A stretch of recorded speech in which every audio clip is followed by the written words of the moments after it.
BFM Business. Toute l'info éco et business à la mi-journée. 60 minutes business. Thomas Schmel. Midi 21, bienvenue sur BFM Business. Si vous nous rejoignez 2 ans après le début de la pandémie, c'était un été qu'on annonçait radieux sur le front des festivals puisque la plupart des restrictions étaient levées. Pour faire le point avec nous ce 9 août, Olivier Darbois, bonjour. Bonjour. Merci d'être avec nous dans 60 minutes business. Président du Prodis.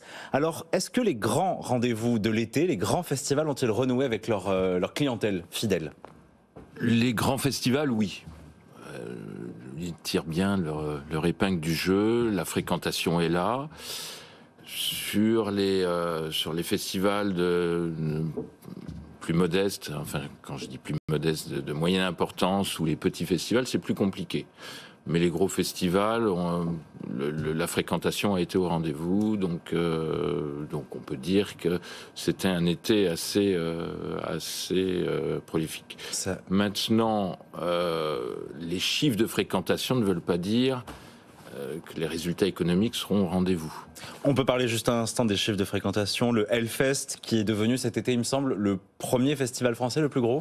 Le plus gros festival européen, même. Européen. 420 000 spectateurs. C'est plus qu'avant la pandémie. On peut parler également du Solidays à Paris, qui a fait plus que l'édition de 2019. Oui, pour le Hellfest, c'est un doublement des... En fait, leur édition maintenant sont sur 2 week-ends. Donc c'est ce qui explique aussi si vous voulez, la fréquentation qui a doublé.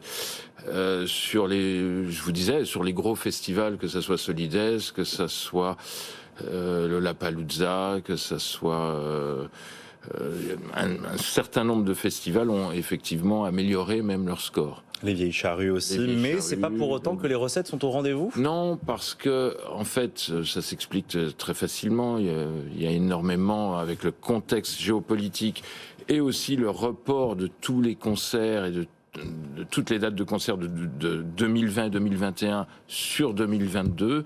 Cela a produit de la pénurie d'équipements, pénurie également de personnel. Beaucoup de personnel, toutes compétences confondues, ont quitté le domaine du spectacle vivant. Il y a à peu près, on estime, entre 25 et 30% de personnel qui ont quitté, ce qui fait que ça induit forcément de l'inflation. Et pour être plus précis, ce sera à la fin de l'été, certainement fin septembre, qu'on aura des chiffres qui attesteront de la bonne santé économique ou non de ces festivals, mais nous sommes plutôt réservés. Plutôt réservé. Le Prodis organise 142 festivals. En tout cas, 142 festivals sont adhérents du Prodis. Parmi ces festivals-là, comment est-ce qu'on ressent aujourd'hui la vague de chaleur qui touche toute la France aujourd'hui ? Comment on gère ? On a besoin, j'imagine, de milliers de litres d'eau pour les sanitaires, pour ces choses-là. Tout à fait, c'est compliqué. C'est compliqué. Vous avez eu même les exemples d'un festival qui a été annulé pour raison de canicule il y a quelques semaines. Donc c'était la première fois que ça arrivait, parce que la plupart du temps, quand des festivals sont annulés, c'est pour des raisons d'orage comme ça a été le cas d'ailleurs pour We Love Green et pour les Eurocaines. Les Eurocaines, au tout début de l'été, des orages énormes, on s'en rappelle. Tout à fait. Pour les raisons de canicule, c'est beaucoup plus rare et c'est historiquement la première fois que ça arrive. Donc, il n'y a pas 50 solutions. Effectivement, il faut prévoir de l'eau pour d'abord les festivaliers, parce que la déshydratation guette. Mais il y a aussi, comme vous le disiez, il faut. Ça a été un petit peu décrié même sur le Hellfest, c'est-à-dire amener de l'eau pour pulvériser, pour rafraîchir les festivaliers.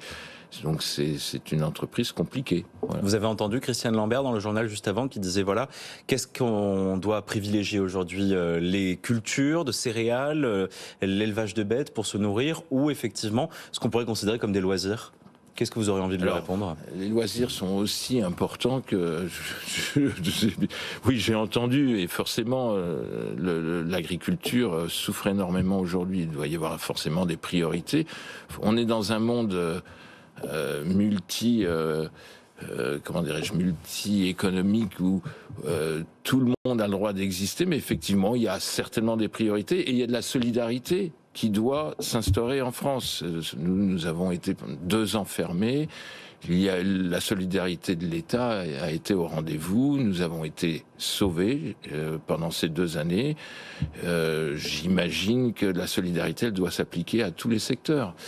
C'est compliqué. Le spectacle, après 2 ans de fermeture ou de restriction, nous sommes sur une réouverture qui est compliquée, mais c'est tout un pan de l'économie. Il faut aussi en prendre mesure.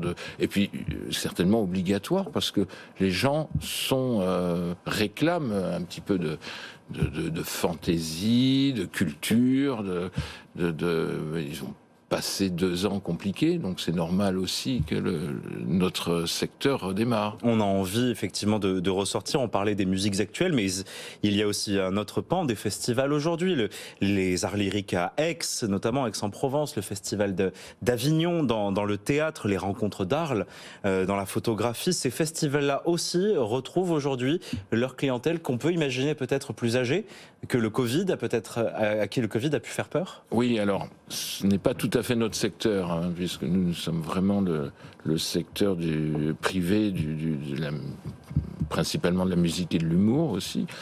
Je pense que, ce que j'ai entendu sur Avignon et sur Aix, Avignon a bien redémarré, une fréquentation dans le in optimale, et dans le off, je crois que ils ont atteint 80% de leurs objectifs par rapport à l'année avant crise, à 2019. Mais je ne suis pas spécialement informé de leurs chiffres. Je pense que ça redémarre d'une façon un petit peu identique à nous, hein, c'est-à-dire compliquée, avec beaucoup d'inflation. Mais voilà, c'est 2022.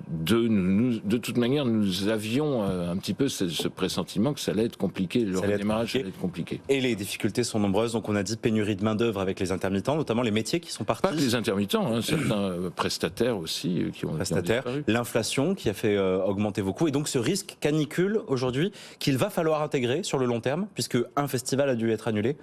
À cause de forcément, c'est l'été. En fait, les festivals, je dirais 70% des festivals ont lieu l'été. Donc, si cette édition présage d'autres éditions de plus en plus compliquées avec le réchauffement climatique, effectivement, il va falloir s'adapter. Ça, c'est clair. Merci Olivier Darbois. Je vous en prie. Merci d'être venu en 70 Business.